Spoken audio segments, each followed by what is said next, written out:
Alors, je m'appelle Chloé. J'ai 45 ans. Je suis née à Paris. Je suis dans la Meuse depuis 2 ans, je crois. Et ça fait 20 ans que je milite contre les violences systémiques, je dirais. Les dominations, les oppressions, le racisme, le sexisme, le capitalisme. Je suis arrivée dans la lutte à Bure parce que le nucléaire, je me suis dit que c'était la pire des violences, la pire des violences systémiques, parce que c'est une violence qui est invisible, qui est inodore, incolore, impalpable et définitive. Et c'est une violence politique parce qu'elle nous oblige à vivre dans une société entièrement dominée par la technologie, et ça pour l'éternité. Et aussi c'est une violence coloniale parce qu'elle suppose l'extraction du minerai en Afrique. Et c'est une violence globale et qui est invisibilisée en fait, dont les gens n'ont pas conscience, mais qui pour moi, à l'échelle des différentes étapes de la filière nucléaire, en fait, crée une violence systémique globale que tout le monde subit, souvent sans en avoir conscience. Et pour moi, ça symbolise aussi la domination totale de notre société par la technologie, donc des technologies qui, en fait, au final, créent de la souffrance et de la mort et rendent impossible. Enfin, le nucléaire condamne la vie définitivement, condamne toutes les formes de vie, à partir du moment où il y a l'extraction, où il y a des accidents et où il y a des déchets. Je suis venue ici une première fois pendant la première occupation de la forêt. Par des amis qui connaissaient cette lutte. Et en fait, quand j'ai découvert l'occupation de la forêt, j'ai compris déjà qu'il y avait quelque chose matériellement, concrètement, de beau qui existait, qu'il fallait défendre, qu'il fallait empêcher cette destruction-là, qui était donc le bois le jus. Et aussi, j'ai découvert les gens qui militaient ici, et j'ai rencontré des gens qui, pour moi, avaient une empathie incroyable, une douceur, une gentillesse que je n'avais pas rencontrée ailleurs de manière collective comme ça. Et à vrai dire, avant, j'avais une image du mouvement antinucléaire plutôt en mode contre-expertise scientifique, paranoïaque et ennuyeuse. Et en fait, les militants que j'ai rencontrés ici, c'était tout le contraire. C'était des gens qui donc, vivaient dans une forêt, étaient bienveillants les uns envers les autres, se respectaient et avaient une empathie tellement forte en fait qu'ils pouvaient avoir conscience de la souffrance qui pouvait être causée à des gens ou à des êtres qui allaient vivre dans 100 000 ans. Et pour moi, c'était une puissance d'empathie en fait collective que j'avais rencontrée nulle part ailleurs. Et aussi une espèce de douceur collective qui se vivait à ce moment-là dans cette lutte, pareil que j'avais vu nulle part. Et aussi un humour. Une capacité à être joyeux malgré un contexte absolument apocalyptique en fait de ce qui se prépare en fait pour le territoire de la Meuse. Et cette capacité à être vivant, heureux et à vouloir vivre dans une forêt au milieu de l'apocalypse industrielle, moi je trouvais ça en fait merveilleux et j'ai voulu rencontrer ces gens-là, les connaître mieux et vivre avec eux. Donc actuellement je suis mise en examen pour participation à un attroupement armé et violence donc contre des gendarmes aggravée par 3 circonstances en réunion avec dissimulation du visage et avec menace d'une arme. Et donc j'ai été en garde à vue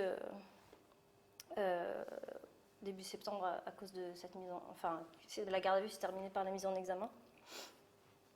Et depuis, je suis sous contrôle judiciaire, donc ce qui signifie que je ne peux pas sortir du territoire français, que je suis interdite de territoire dans les communes de Bure et Saudron, mais aussi que je ne peux pas entrer en contact avec toutes les personnes qui sont dans le dossier d'instruction globale d'associations de malfaiteurs liées à la lutte de Bure. Tout simplement, ça m'empêche de militer, donc de vivre mes idées.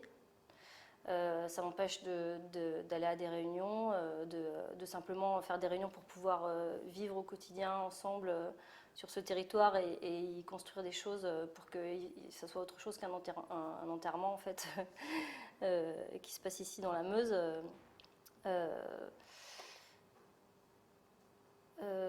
Donc il y a un certain nombre de personnes que je n'ai pas le droit de voir, mais je ne peux pas entrer en contact avec elles. Donc comment je fais pour savoir si cette personne que je n'ai pas le droit de voir va être au même endroit que moi?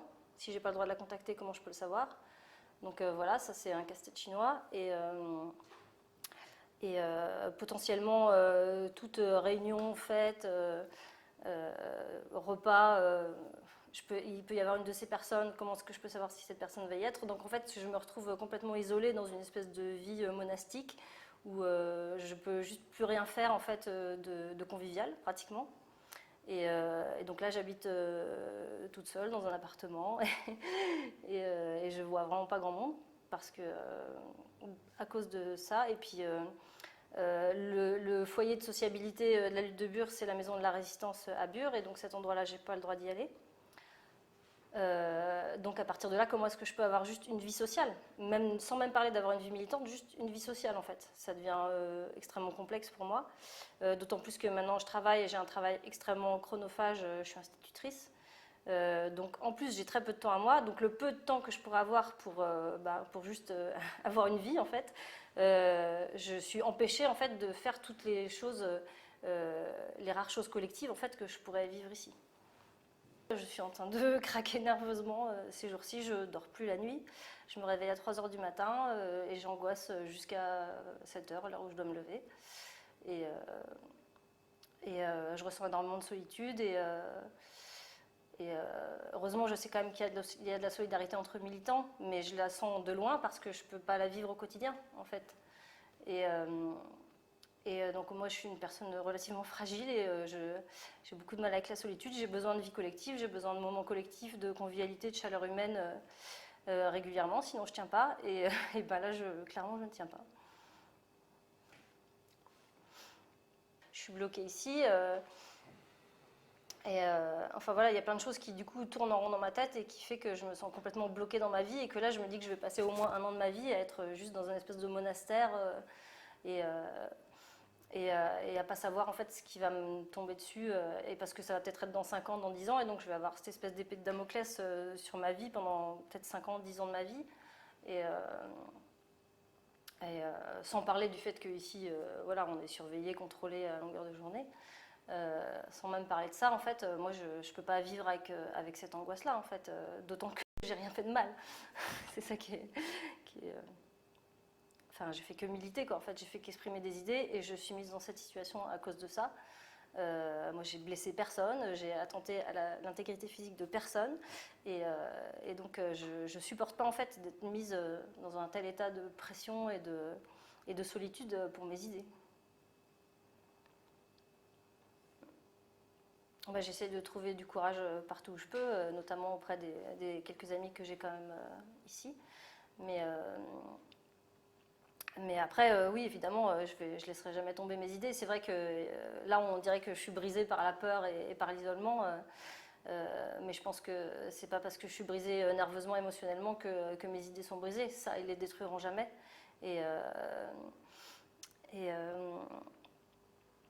Après, effectivement, cette répression qu'on vit, pour moi, ça fait que me renforcer dans l'idée que le nucléaire induit forcément une société totalitaire, même si ici on le vit à l'échelle du territoire, on dirait que c'est un espèce de laboratoire de la répression. Moi, effectivement, ça ne fait que me renforcer dans l'idée que cette société-là, il faut la renverser, en fait, parce qu'elle crée forcément un monde où on est complètement isolé, détruit intérieurement, où la beauté n'existe plus, où tout ce qui vit est détruit, enfin, tout ce qui vit en nous aussi, toute la beauté qui est en nous, c'est ça qu'ils veulent détruire par la peur, par la soumission, par l'isolement. Mais je pense qu'il y a quelque chose qu'ils peuvent pas briser. Et c'est dans cette ressource qu'on a en nous qu'il faut trouver le courage de survivre.